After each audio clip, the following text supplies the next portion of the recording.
Guten Abend, ladies and gentlemen. Good evening. Welcome here tonight at the International Summer Festival at Kampnagel in Hamburg, Germany. This is the third and final week of the International Summer Festival. And this festival is all about providing a platform for new artistic approaches in the performing arts. This year, for example, we had a wonderful production by an artist from Singapore, Ho Tsun Yen, on Southeast Asia. From Cuba came the Malpaso Dance Company, also with a world premiere on religious and pop cultural dances. And if there's one thing in common that all our artists share, it's that they all take their subject from the present. And as a festival that is highly alert to the present and to the world around us, we always have a theoretical platform basis each year. This year, the theme was about the new discourse on homeland and nations, subjects that I believe are also quite discussed in the country of our guest tonight, Rahul Gandhi. We are very happy that we have this opportunity of presenting him, and this is thanks to Sascha Soke, who's standing next to me. Sascha is the director of the Bucerius Summer School on Global Governance as part of the Zeit Foundation.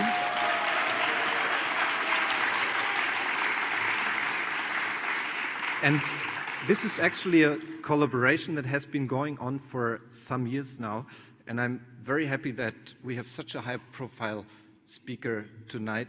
Thank you, Sascha, for making this possible, and you will say something now about our guest of honor tonight, but I'm very happy to have you here, Mr. Gandhi. It's an honor for us. Thank you. Thank you, Andras.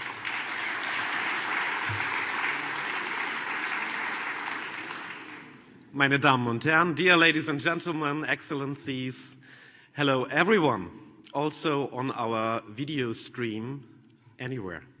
So, as Andras mentioned, this is part also not only of the International Summer Festival here at Kampnagel, which is a great festival, but also part of this year's Bucerius Summer School on Global Governance. And our speaker for tonight, he needs no introduction. You know him all. His name is Rahul Gandhi. He is the president of the Indian National Congress. But, if I might say so, he is also an alumnus of the Bucerius Summer School on Global Governance.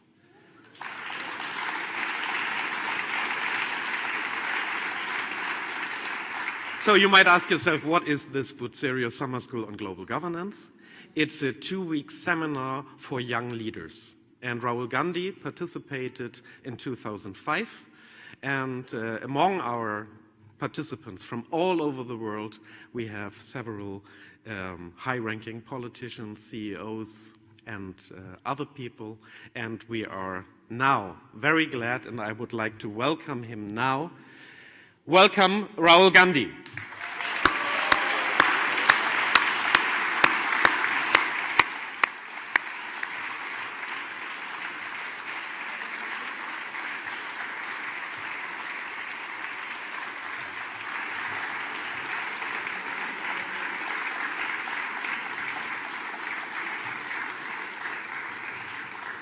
Rahul Gandhi will first give a short speech, and then we will get into a conversation, and then we would like to bring in you, the audience, to ask some questions to him. Thank you.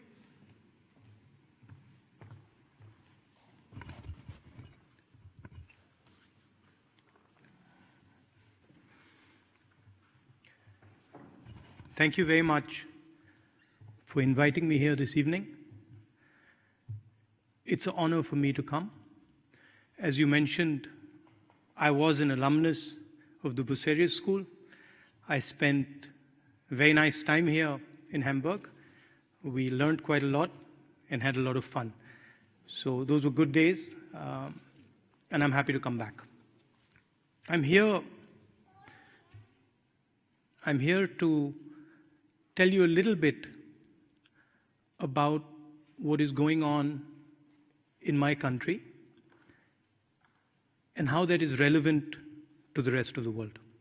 So I'd like to start around 70 years ago, when India was locked up in hundreds of thousands of villages. India was a rural country. People lived in a caste society, rigid rules. They aspired, but it was very difficult to move outside the village. For some of you who haven't been to an Indian village, I can give you a little bit of a description.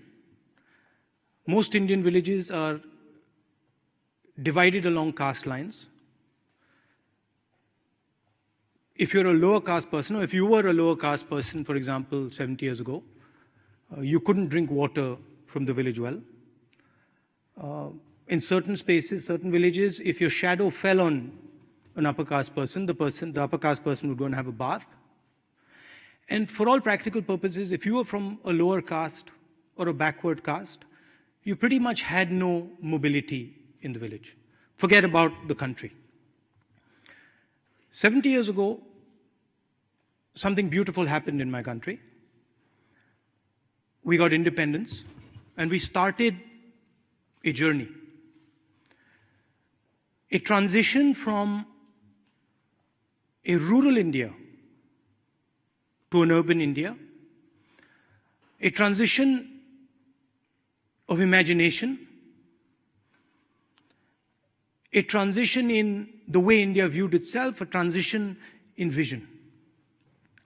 And India, which had not been moving for a long time, had been static, had been isolated, started to wake up.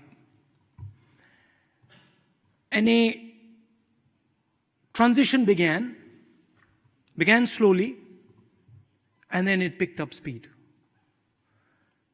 And the transition was essentially Indian people breaking the ideas of caste, breaking the ideas of a lack of mobility, and starting to move.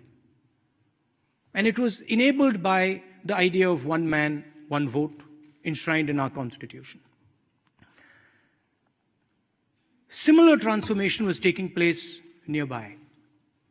Hundreds of millions of people in India, hundreds of millions of people in China, changing their way of being, changing their existence. The idea was the same. Urbanization, modernity, but the method and the way they did it was completely different. China did it in a centralized way, reasonable amount of violence, managed by the Communist Party, managed by the People Liberation Army. And India did it organically, in a decentralized way. Anybody could do anything they want. Anybody could move wherever they wanted. China, the Communist Party decided where you would go. But the end result was a massive transformation of hundreds of millions of people. Never seen before. Never ever in human history have so many people changed their way of living, changed their view of the world, changed their vision. And there were a couple of things that were the foundation of this transformation in India. One idea was that if India was going to go through this risky transition, difficult transition, dangerous transition, everybody should be included in it.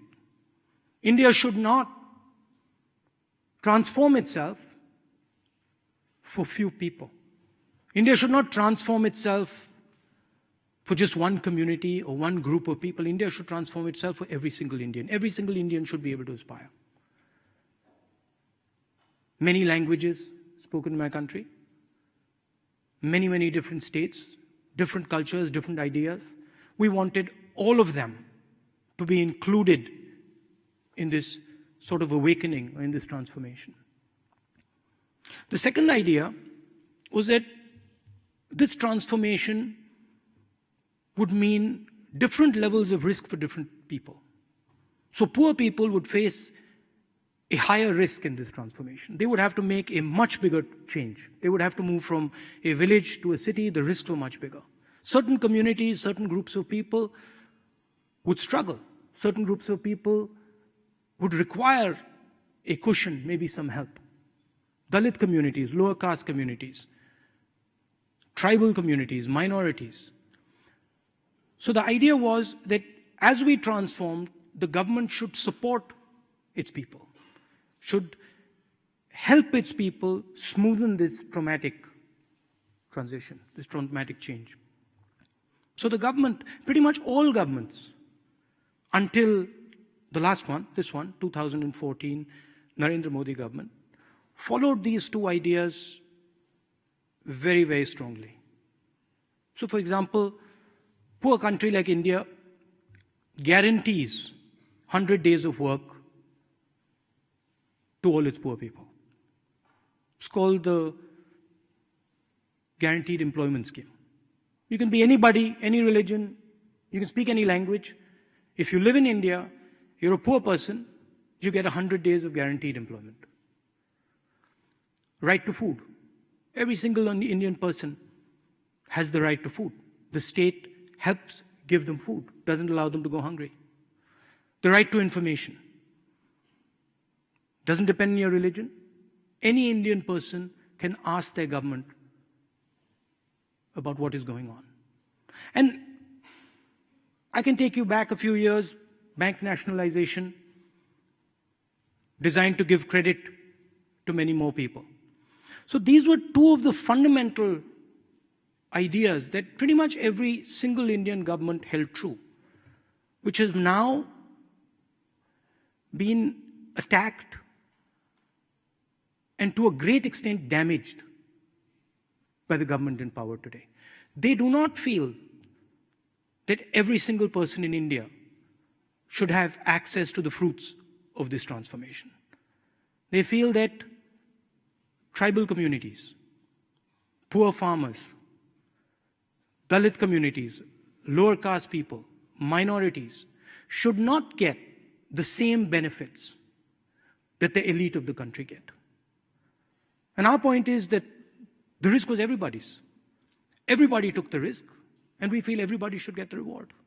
The other thing they've done is they've started attacking the support structures that were designed to help certain groups of people.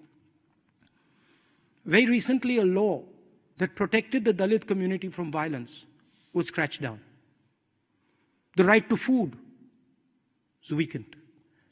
The right to guaranteed employment weakened. And all the money that used to go into these schemes is now going into the hands of very few people, the largest corporates in the country. But that's not the only damage they've done. There's something much more significant and dangerous that the government has done. This transition that took place on an informal economy, took place on the back of millions of small and medium businesses that allowed people from the villages to come to the cities, to do a job for a couple months, and then go back to the village. They acted like a shock absorber. A couple of years back, the Prime Minister demonetized the Indian economy. He basically said that 1,000 rupee and 500 rupee notes would be worthless. And he destroyed the cash flows of all these small and medium businesses. Millions and millions and millions of people who worked in the informal sector were left unemployed. I want to give you a sense of the scale of this. China produces 50,000 new jobs every 24 hours. In the same amount of time, in the same 24 hours, India, a country that is approximately the same size as China, produces only 450. And they didn't stop at demonetization. They imposed a badly conceptualized, badly thought through, badly implemented goods and services tax, which complicated the lives of these small and medium businesses and basically resulted in the closure of hundreds of thousands of them. And large numbers of people who worked in these businesses were forced back to the villages. And these three things that the government has done has made India angry. And that's what you get to read in the newspapers. When you hear about lynchings in India, when you hear about attacks on Dalits in India, when you hear about attacks on minorities in India, that's the reason for it. That a huge, powerful transformation, which is frankly shaping the entire world, requires certain protections for its people.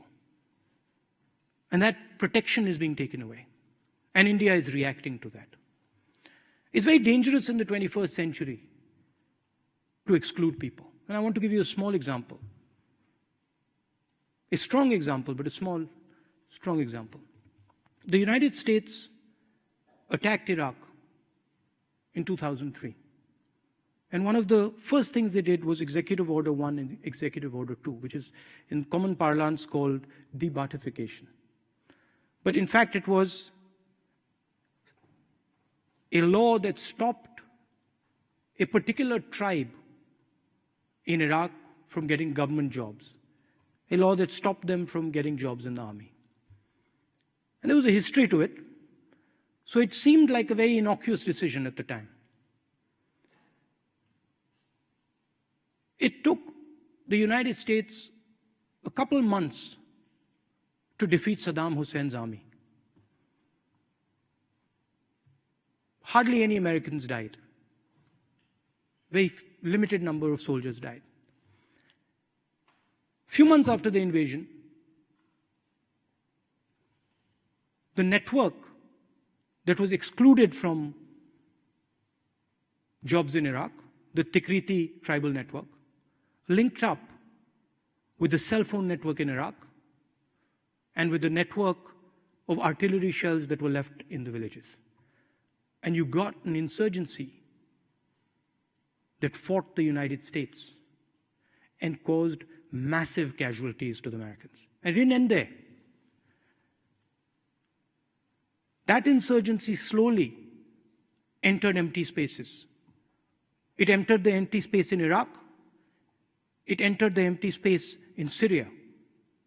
And then it connected with the global internet to form the horrific idea called ISIS.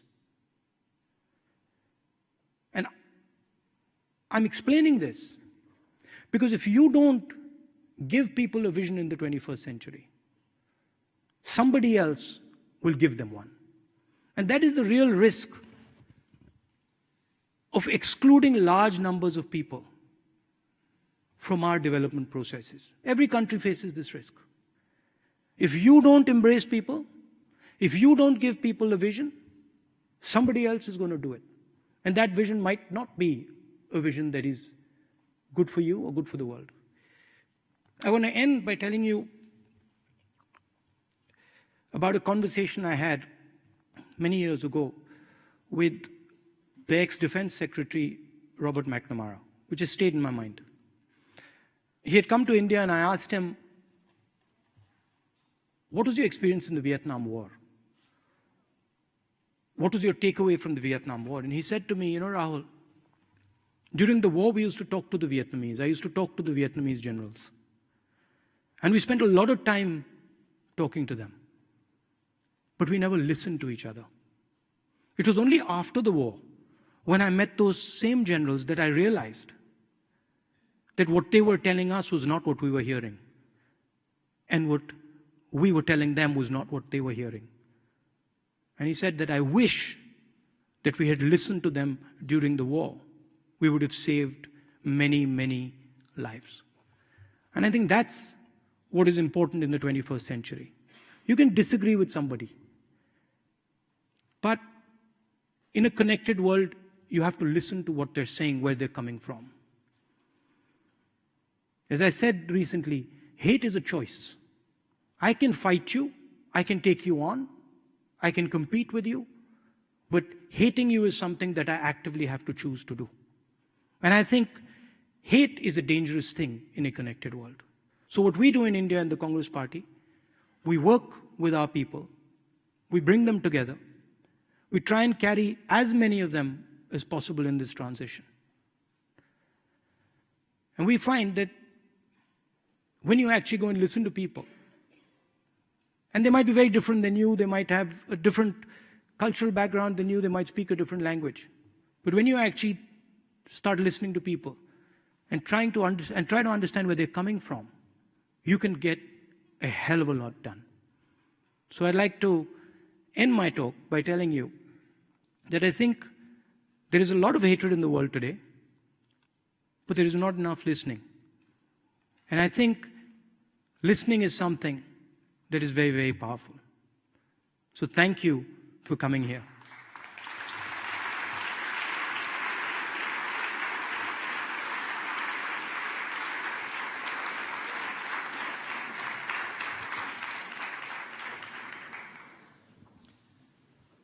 Thank you so much. I think there will be lots of questions from the audience, but let me go first. Okay. Because your last example was very interesting, talking about hate, because in these times we are talking a lot about hate speech and politics, especially when I follow you on Twitter. Yeah, I see a lot of hate speech. I see it with every politician. And me doing the hate speech? No, not you doing, not you. The comments, Sorry, yeah, no. I just making sure. No, I think to listen to each other is very important, but there were times where there was no need to mention it. And also, I remember some weeks ago, there was a discussion in the Indian parliament where were you making slightly the same point in the debate about that not only fighting against hate is important, but also love. And at the end of the debate, you went over to Prime Minister Modi and you hugged him. Yeah, because... And maybe you would like to comment on that. No, it's, you see, non-violence in India is a foundational philosophy. It's a foundational philosophy of our nationhood. It's a foundational philosophy of our entire history. That's the essence of being Indian, is to be non-violent. And the basic idea is this, that if someone hates you, that is something that they're doing. Hate is, it is their internal emotion, it is their reaction to the world. Responding to their hate with hate is quite foolish. It's not going to solve any problem. And you're in full control of how you respond to things. The only thing really you control is how you respond to things. So when the Prime Minister was making sort of hateful remarks at me, I was feeling that I needed to go in, give him a hug and tell him the world is not such a bad place and it is not all evil out there, and that there are many people who actually have a lot of affection, and I give him a hug. Thank you. Now, he didn't like that. He didn't like that because, no, Gandhiji actually wrote it. You see, he said that the only way you can counter hate is through love. You can't counter hate with hate because it just increases the hate. And when I actually went and showed affection to the Prime Minister, he was taken aback. He was upset by it. But it works. It really does. Also, it was quite unusual and a real surprise, and I also think a real surprise also to the members of your own party, wasn't it? Yeah, they were a bit, some of them didn't like it.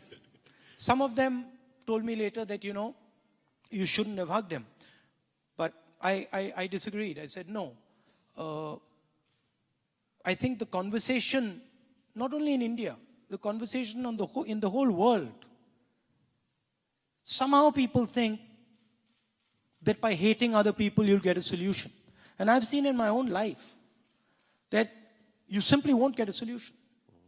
The only solution is through conversation. The only solution eventually is by talking to people and showing them that you understand where they're coming from. So then let's see how much love we will get from the questions of the audience.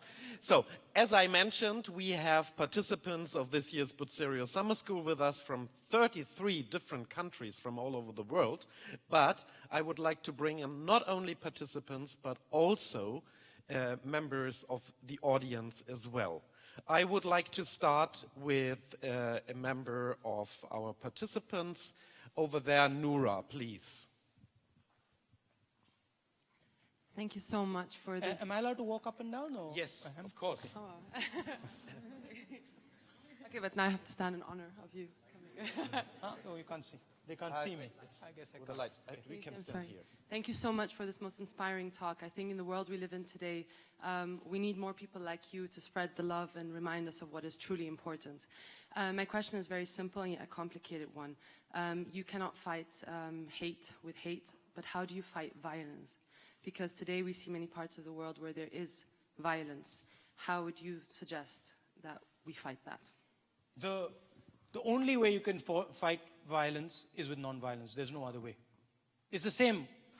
There's no other way. You might be under the illusion that you can fight violence with violence, but it'll come back. You might think that you're very powerful and that you can subdue somebody else, but believe me, they'll find a way of coming back. Because violence is being caused because of a certain anger inside. Until you remove the anger, until you understand and remove the anger, it's going to remain there. So you can't fight violence with more violence. And of course, there are people out there who are so angry and so deeply infected by hatred that it'll take a huge effort. But I think that's the only way forward. That's the philosophy I believe in. Look, I've lost 2 members of my family. My grandmother and my father were both killed. So I've suffered violence. I'm talking actually from experience. I'm not talking without experience. And I can tell you that when you look at it properly, when you look at violence properly, there is only one way out of it.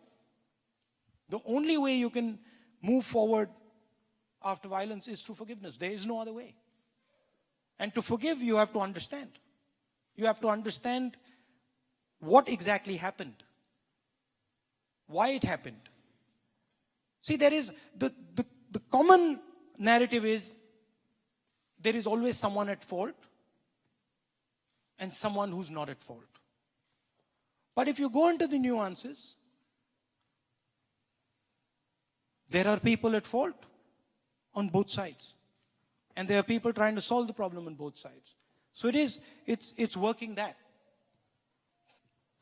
You will see in the 21st century, you will see a certain amount of violence. It's a result of the connectivity, it's a result of limited resources. You will see it. And you will have to deal with it. But the way to deal with it is to actually listen, is to actually, at least from your side, act non-violently. And people think that this is weakness. A lot of people think that if I react non-violently to your violence, this is weakness. But in fact, this is strength. So the next one would be Melanie. And I can... It's okay? Thank you very much for your inspiring talk. I mean, you said you would also talk a little bit about India and the world, and you now spoke about like the more domestic political issues. Can I interrupt you? Yes. I just want to answer. I just want to put a last answer to that, because it didn't. I needed to close that. See, my father was killed by a terrorist. Okay, he was killed in 1991. In 2009, I saw the person who killed my father lying in a field in Sri Lanka. Okay? And I called up my sister and I said to my sister, Priyanka, this is very strange, but I'm not happy. I should be celebrating that the person who's dead is the person who killed my father. But somehow I'm not happy. And she says, you know what, you're right, I'm not happy either. And the reason I wasn't happy was because I saw myself in his children. So I realized that him lying there actually means that there are kids like me who are crying. And he might have been a bad person, he might have been an evil person, whatever you want to call it. But the violence that was done against him was impacting others, like it had impacted me. So, if you want to truly get into it, you have to understand the person who's being violenced's perspective. You have to understand where that person is coming from. And if you go deep into it, you'll find that there is something that has triggered that violence. It's not just a random event. Some action, some violence done against him or her has triggered it. Sorry.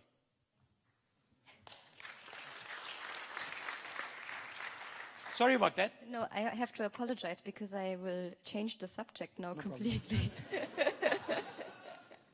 Yeah, coming from a very personal experience, even though it's not so personal, I would say, to a more global question. I mean, in the past 2 weeks, we spoke a lot about the future of the liberal world order and who are the allies on a global level. And I mean, you've also attended Bucerius summer school, so I mean, I think you're very well aware of what we could have debated about. I have the notebook. I still have the notebook. Yeah. So where do you see India's role in the future when it comes to international relations? I mean, it's part of the BRICS countries and at the same time part of the IPSA countries, like the more democratic emerging markets. And I'm not so sure about which role India is going to play in the future. And I mean, from your party perspective, what role would you want India to play in the future? I think there are a couple of potential visions out there. There is a American vision. There is a European vision. There is a Chinese vision. There is an Indian vision. There is a Islamic State vision. I mean, there are a bunch of visions that are competing. India has a relationship, strategic relationship with the United States. And India has a very deep set of ideas that we share with them. Democracy, freedom, etc. But India cannot ignore the fact that China is growing extremely fast and is going to shape the planet.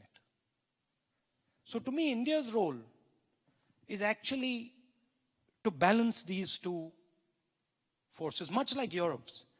I think what would be the worst thing that could happen is that the Chinese and the United States get into a conflict. And I think that would be the absolute worst for the entire planet. And I think the Europeans and the Indians, because of their design, because of our design, are very well positioned to make sure that that conflict doesn't happen. From an Indian perspective, there are certain values like non-violence, like compassion, like listening, that are going to become increasingly more important in the 21st century. You could get away in the 20th century by not listening to people, by using massive amounts of force against people. You can't do it in the 21st century because they will find a way to get back to you. So I think there are certain values that India brings to the table that are unique, and I think a lot of them were espoused by Mahatma Gandhi. They spread to South Africa, Mr. Mandela with Mr. King, Martin Luther King. So there is a very strong set of ideas that India brings to the table. But I think India's role and Europe's role would be one of balancing the narrative. You mentioned the US, so I would like to bring in a voice from the US, David. Thank you. I just want to follow up on that question and maybe press you a little bit on your answer to the last question, because in America, there's been a big shift in talking about the Asia-Pacific to now the Indo-Asia-Pacific. And clearly the wager that the Trump administration is making and that people in security circles in America are making is that India is willing, able, and prepared to play a larger role in working with the US in Asia.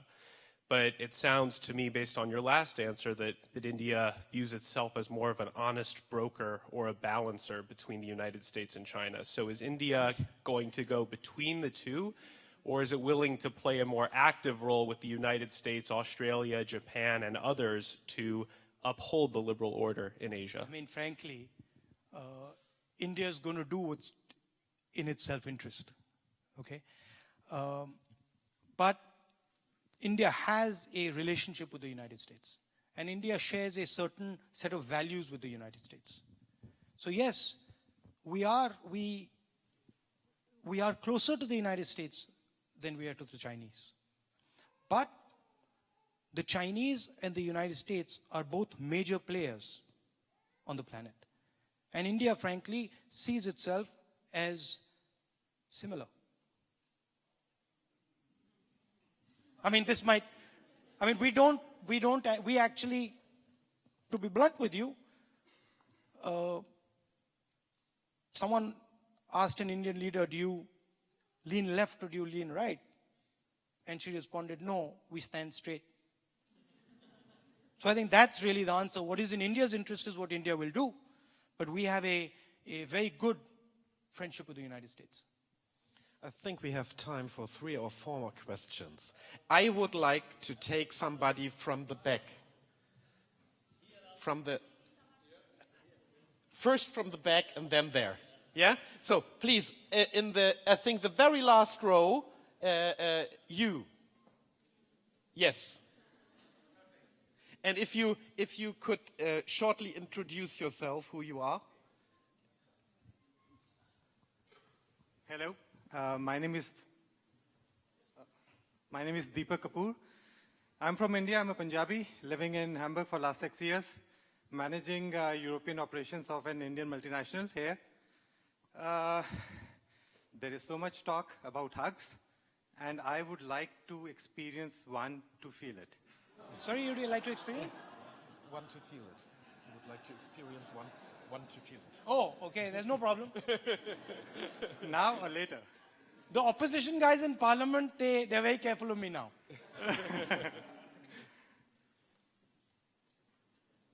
So that was... Sure, you come ahead. Okay, come down, no perfect, problem. thank you. I have no issue.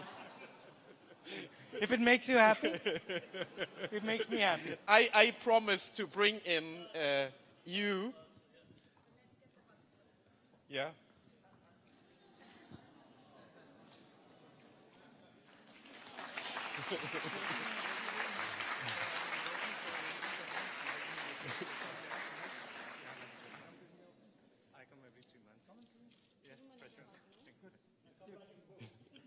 Thank you. So, over here, and if you could also introduce yourself. Okay, Deutsch, English. My name is Luba, and I'm from Moldova, but here I write my PhD. My master thesis was about advertising in India. Now it's about advertising in India. and I have also Advertising. yes. And it's a big pleasure to see you live because I wrote also about you and your family. Okay, I have also to apologize because I would like also to switch the topic. And as you know, nowadays we have a big discussion about refugees from Syria, Iraq, in Germany, and also in Europe. And maybe you have some kind of piece of advice for German politicians, for European politicians. What have they do to make the situation much better, to help people, and also not, because Germans, some groups of Germans are very, I would say, not happy because of this politics. And if we talk about hate and life, maybe you have some piece of advice. And maybe you can say, what would you do if you were, for example, the Chancellor of Germany? Well, I'm nobody to advise, frankly, the Chancellor of Germany or the German people on how to deal with their problems. But I can make one or two observations. If you look at Western Europe, you look at the United States, and you look at India, and you analyze why a certain style of leadership is coming. Mr. Modi in my country, others, I won't name them, but others on the planet. The reason is that whether it is India or Europe or the United States, we are unable to give jobs to our blue collar, the sort of non-white collar person in our countries. And so there is frankly, a failure in job creation. Put bluntly, we are being outcompeted by the Chinese. And that is creating a lot of anger in society. If you want, when you get a situation of scarcity, you start to get conflict in society. And to me, a lot of the conflict that is taking place in India and a lot of the conflict that is taking place in Europe and the United States is because people here are concerned that the vision that brought them to this point is not going to take them over the next 10, 15, 20 years. And we have a lot of talk about services in India. We talk about 9% growth, 8% growth, but when you actually look at the numbers, there are no jobs. And that's a huge part of why this type of sentiment starts to develop. The other thing, frankly, is the West needs to think about the results of policies like Iraq and Syria. It needs to be careful when it goes in without understanding the consequences, without understanding the dynamics, the tribal dynamics, without understanding the societal dynamics in these societies. They might seem like weak countries, but every single country has a tremendous amount of power in it. And you disorganize that power, you upturn it, it is going to have consequences. So I think providing a vision to Europe, which is not an easy thing to do, and frankly, I can't do it. Providing a vision to India going forward, and India is developing that vision. That we are beginning to understand how we move through this dangerous time. But the stuff that worked 5 years ago, I've experienced it. The stuff that worked in 2004 didn't work in 2014. It just stopped. And frankly, a lot of the conversation that takes place is about outmoded ideas that are not actually going to work in the 21st century. I ask, when I meet leaders of European countries, I ask them a simple question. I say to them, look, you are saying to me that you're pro-globalization. I can see that globalization benefits India. I can see it quite clearly. You just please answer me this question. How are you going to, with your cost structure, how are you going to compete at the blue collar level with the Chinese and the Indians? I've never got an answer. And so there is tremendous energy in Europe. There is tremendous ability in Europe. But it requires a vision that utilizes that energy. It requires a vision that brings people together and says, okay, we got a problem. And this is my main complaint with the Prime Minister in India. India has a job problem. But the Prime Minister refuses to say it. And if you don't accept it and you don't say it, you can't fix it.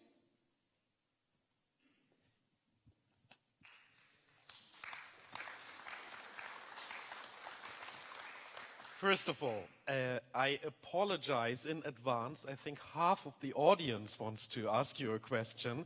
If we would do that, you need to stay for another 2 weeks. Before I take somebody from that side, I would like to go to this side and give the word to not only longtime editor-in-chief of Die Zeit, Theo Sommer, but also the founding dean of the Bucerius Summer School. Nice to see you. Nice to see you. And before you ask, I ask you, when was the first time when you traveled to India? In which year? 1961. Wow. 67.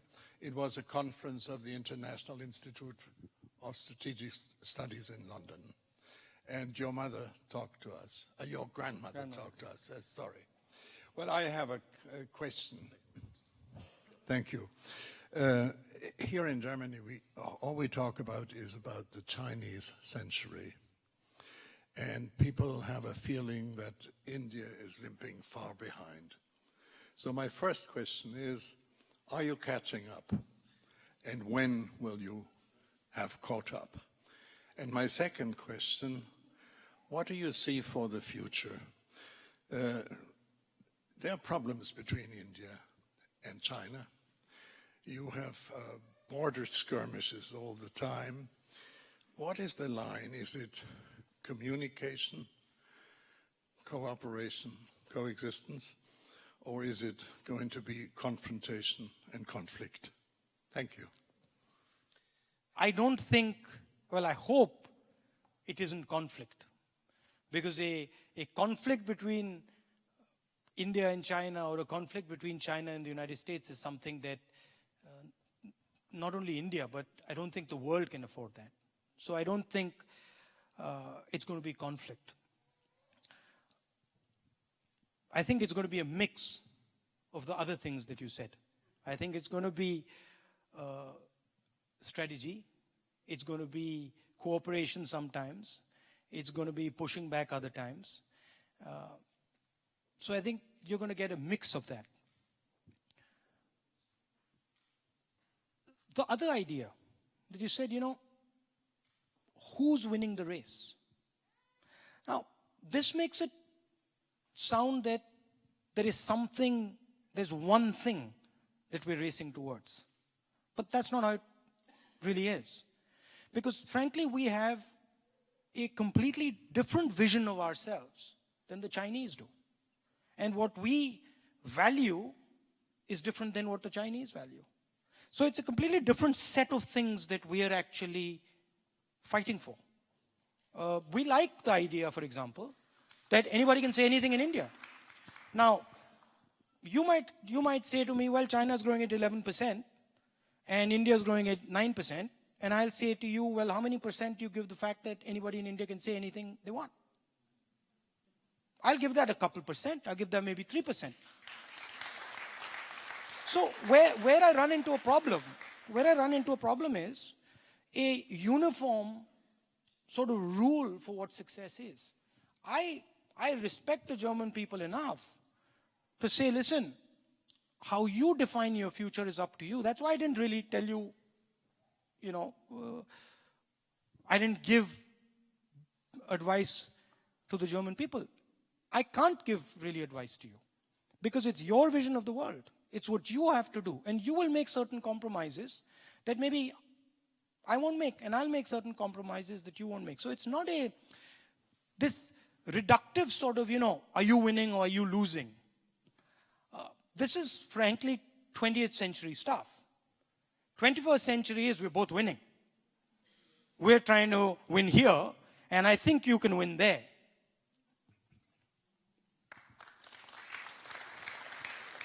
We will take a question from this side. Yes, and if you could introduce yourself briefly. Hi, I'm Sanika, and I'm studying a master's program here. I'm doing journalism. I'm also doing my master's. I understand that this is about global governance, and I'm supposed to probably ask something related to that. But my question is a little more towards introspecting about India from your thoughts. I'm doing my master's thesis on the Me Too movement, and I'm sure you must have heard about it or know about it. So I'm wondering what your thoughts are about women's safety in India, because recently there was a quite critically challenged piece on Reuters about how India is probably one of the most unsafe countries for women in India, in the world. And I was wondering what your thoughts about this topic was. I would disagree with the idea that India is the most unsafe place for women, but I would agree with the idea that the treatment of women in India leaves a lot to be desired. I think there is a huge amount of violence against women in India. A lot of it is visible, a lot of it is on the street. Huge amount of it is invisible, you never see it. It happens in houses. Women never talk about it.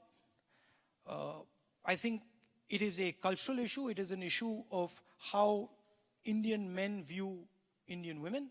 And I think it requires a huge amount of work to fix that problem. That's one component of it. The other component of it is that the level of violence in India, for the reasons I explained earlier, is increasing. And whenever the levels of violence increase, the people who are weakest bear the biggest brunt. So the fact that violence is increasing dramatically in India, women are actually getting a huge share of it. I think it is a tragedy. I think that is the single most important thing that India needs to do, is change the way its men view its women. And I think that is something that frankly is going to take a huge effort, but it is the duty of every single Indian to do it.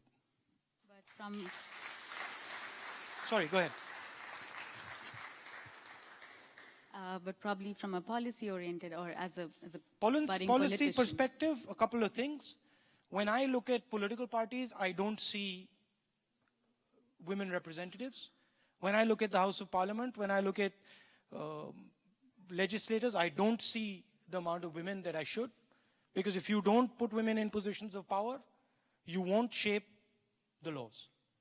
You won't get their voice into the system. So I do a lot of work to try and get women into the system, to try and get women into the Congress party, and try and get women into the Lok Sabha, Rajya Sabha, Vidhan Sabha. We are championing right now a bill of reservations for women in Parliament. So that should be a big step going forward. And there's a lot that can be done on the policy side. And there's a lot that, frankly, has been done. Even at the lower levels in the elections, places are reserved for women. But at the end of it, it is a cultural issue as well. It is literally the way the Indian male views the woman. He has to start viewing her as an equal. He has to start viewing her with respect.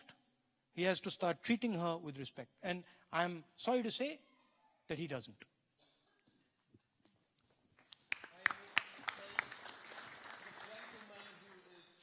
There, right, you? Sorry, can I? Yes. See, one thing is for sure. Can we get the that mic over there? you simply cannot build a successful country if you do not involve its women in building it. And that there, if you ask me, where, you said, are you winning the race? That's a race I'd really like to win.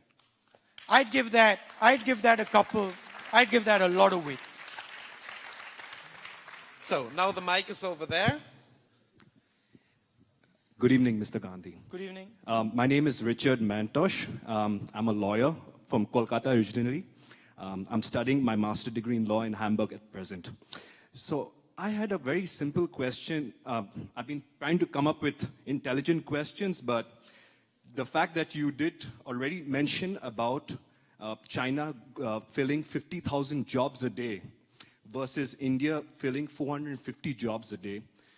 If next year, inevitably, the elections will have results next year, and your party is the largest party and will form the government, would you, as the president of your party or the leader in Lok Sabha, would you speak about population control in India? Because India's population is going up. It's not being controlled. There is no population control. There's no family control measures. People are speaking about Swachh Bharat. There's a lot of talk going on, but nobody's walking the talk. So would you do that next year, sir? Well, couple of things when you break down the issue of population. What you notice is that in the states that are doing well, population growth is stabilizing on its own. It is the states which are not doing well economically, which are Uttar Pradesh, Bihar, Madhya Pradesh, where population is an issue. Second thing is, I don't view it so much as population. I view it much more as productive people. I don't have a problem with 1.3 billion people if they're educated and if they're in the workforce. I do have a problem if they're not educated and they're not in the workforce. They're not connected to the global economy. So I don't subscribe to the idea of the sort of harsh population measures that the Chinese did. I'm much more laissez-faire when it comes to these things. On the jobs, I'll give you 2 minutes. Jobs are only going to be created in India through small and medium businesses. And if you look at the amount of money that our small and medium businesses get, you look at the amount of support our small and medium businesses get from the banking system, from the political system, it is minuscule compared to the amount of support that the top 15, 20 businesses get.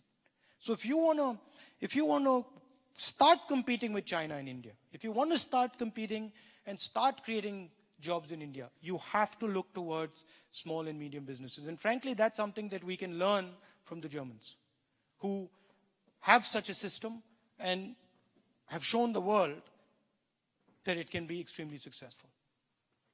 Thank you. Thank you so much, Rahul Gandhi.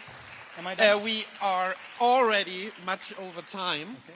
And so thank you so Thank much you. for this wonderful talk Thank you. and discussion with the audience. And I am so sorry for the huge amount of people here that couldn't raise their questions. I'm really sorry, but as you see, our time is limited and there were so many others who wanted to speak. Sorry. Thank you. Thank you very much for giving me your time. It's been an honor. Good night.